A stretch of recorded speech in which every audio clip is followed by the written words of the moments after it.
Hi everyone. Okay, so today is like a steamroller. There's no stopping for nothing. So much I want to get through and do. First, we are going to carry on where I left off yesterday. I actually feel bad leaving it where I did because, judging by the questions I received, many of you feel quite upset. But there is light at the end of the tunnel. But it will be a long, hard tunnel. So let's continue. Like I said yesterday, because the United Kingdom has an unwritten constitution based on parliamentary sovereignty, Parliament technically has the supreme legal power to override any aspect of the monarchy, including the King's immunity. However, MPs and the Prime Minister are risk averse and very protective of constitutional stability and would never do this on their own initiative, or so they say. There is a link in the description box to the Bennett Institute for Public Policy where you can go read more about this subject. It is a 47-page document, so I'm not going to deal with it on here. I mean, you guys are suffering enough already. So I'm going to give it to you in layman's terms, and if you really want the nitty-gritty and the loopholes, you can pour yourself a stiff one and start reading.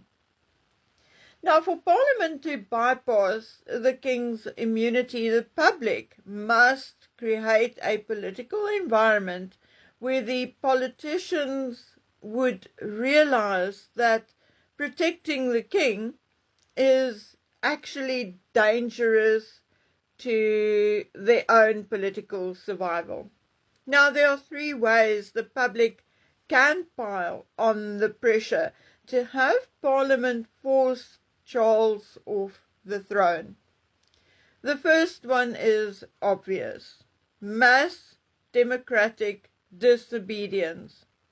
Practically, the public forces Parliament's hand through sheer overwhelming numbers that threaten the country's governance. Once again, there are three ways to execute this mass action. Obviously, through sustained multi-million person marches in major cities and particularly around Westminster. Secondly, through the threat of electoral annihilation. Obviously, the public controls Parliament through the ballot box, something people tend to so easily forget. I mean, I can't tell you how many channels I've listened to, and they're all complaining about the Prime Minister, and they're complaining about this, and they're complaining about that. Yet, once they stopped complaining, they all go home. It doesn't work that way. Anyway, so voters use the litmus test by saying something like, if a local MP does not support an act to strip the King of immunity and investigate him, we will vote him out in the next election. Simple. It is a whole different ballgame when MPs realize their careers are actually on the line. The third way most mass action can be peacefully executed is through economic non-cooperation, namely, strikes and boycotts. However, targeted boycotts would send a very, very clear message. And what do I mean by that? Well, I mean boycotts focused on royal events and institutions, or even the boycott of taxes when it comes down to it. And that should rapidly signal to the Treasury and the Prime Minister that Charles's continued immunity is causing major damage to the economy. And as you know, money talks. Okay, so that was mass action. Mostly very effective if done right, but also risky. And therefore we need to explore other avenues. But for now, let's just continue on the path forward. Now, if and when the public has finally successfully forced the government to act, Parliament will have to use its most powerful weapon, namely statutory override. And that will mean them using one of two bills, either the specific exemption bill or a bill of pains and penalties. When it comes to the exemption bill, Parliament can pass a fast-tracked bill, more or less stating something like, notwithstanding any custom or prerogative of sovereign immunity, the King shall be subject to investigation and prosecution by the Crown Prosecution Service regarding, and then they need to name the specific allegations. Now, a bill of pains and penalties is a historic legislative tool where Parliament temporarily act as a court, very similar to what we've seen in the United States, where the likes of Bill Clinton, etc., had to answer questions in front of Congress with regards to Epstein. Very similar. Anyway, instead of a legal trial, Parliament introduces a bill to legally declare a person guilty of a high crime, usually a crime against the state, and then strip them of their civil rights, or then, in this case, royal status. And all of that will then be done without a standard judicial trial. Again, it's highly, highly, highly unlikely that Parliament, or then the government, whether Conservative or Liberal, will attempt any such thing without the pressure or support, or pressure and support, of the majority of the citizens of the United Kingdom. And let's not forget the pressure and support of the people of its other realms. That will likely also come into play and be almost as important, although every country obviously can decide their form of government for themselves. It will be important to get the input of, say, the Prime Minister of Australia, New Zealand, Canada, etc. It would just make things a lot easier. And right here, wham bam, we've reached the ultimate constitutional logjam, namely royal assent. You see, for a bill to be passed by Parliament, it must receive royal assent, or then the King's signature. Now, if Parliament wants to pass a law to strip Charles, he will logically refuse to sign in order to protect himself. And this will then trigger a final and nuclear situation, creating a nuclear option. If the King, in an obviously imaginary scenario, of course, refuses to sign such a bill, or, any bill or law for that matter, it creates a constitutional fracture. And the only option available to Parliament would be something akin to the 1688 Glorious Revolution. Okay? I'm also not going to bore you with emergency decrees, etc., etc.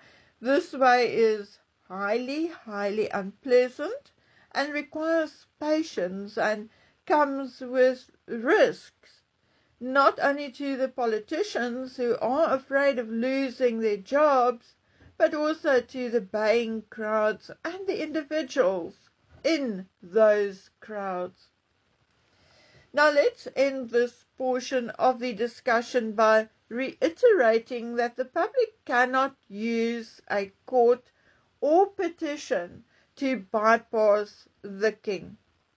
The only tool the public has is political leverage, so fierce that it forces Parliament to act. Again, is it unpleasant? Yes, indeed, particularly because we all know that civil unrest can lead to civil war. So many of you have asked me, but why can't we just call a referendum?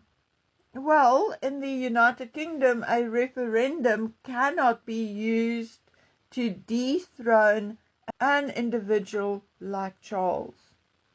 Legally, practically, and constitutionally, a referendum would only ever serve to decide the choice between keeping the monarchy as an institution or abolishing it to become a republic. And up until now, we have only spoken about bypassing or dethroning Charles and not about abolishing the monarchy. So, shortly, there are two reasons why the public cannot use a referendum to force Charles off the throne and then obviously keep William. Number one, there is no citizen-initiated referendum mechanism in the United Kingdom.